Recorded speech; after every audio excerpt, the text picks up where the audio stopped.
तो एक तरफ सेना के जवान सरहद पर दुश्मन को, आतंक को मुंह तोड़ जवाब दे रहे हैं, दूसरी तरफ रक्षा मंत्रालय ने 7वें वेतन आयोग में सेना के अधिकारियों की डिसेबिलिटी पेंशन में हुई खामियों को दूर करने के लिए एक उच्च स्तरीय कमेटी की रिपोर्ट तैयार करने के लिए कहा है, ताकि जो खामियां हैं उन्हें दूर किया जाए। दरअसल 7वें वेतन आयोग के लागू होने के बाद सेना और सिविल कर्मचारियों की डिसेबिलिटी पेंशन की राशि में भारी अंतर आ गया है, जिससे सैनिक नाराज हैं।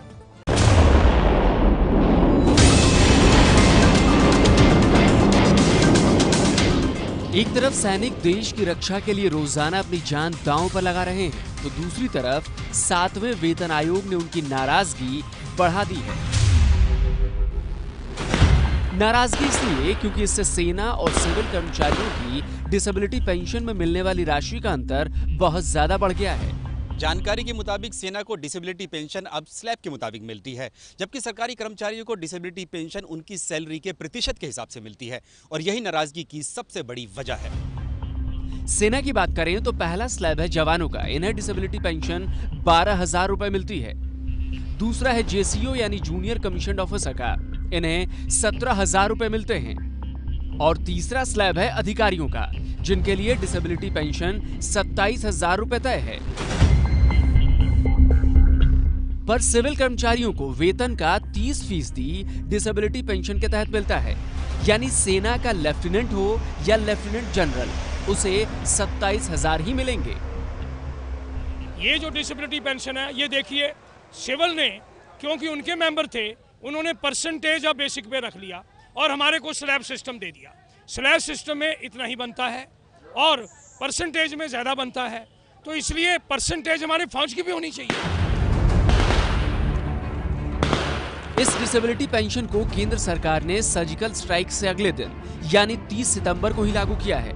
इसको लेकर सोशल मीडिया पर भी विरोध हो रहा है कि मोदी सरकार हमारी सेनाओं के जवानों के साथ ऐसा भेदभाव कैसे कर सकती है।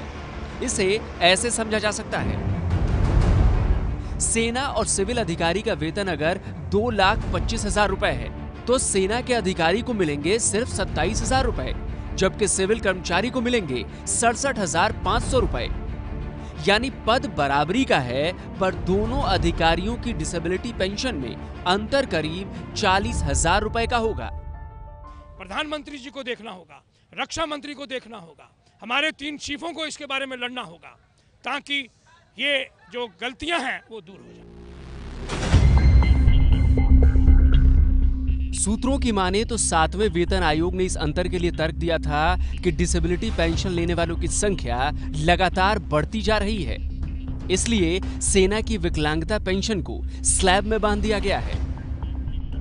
लेकिन सेना का तर्क है कि ऐसा सभी अधिकारी नहीं करते हैं, मात्र कुछ फीसदी अधिकारियों की सजा सभी अधिकारियों और जवानों को क्यों दी जा रही है, ये सरासर बराबरी के सिद्धांत के खिलाफ है।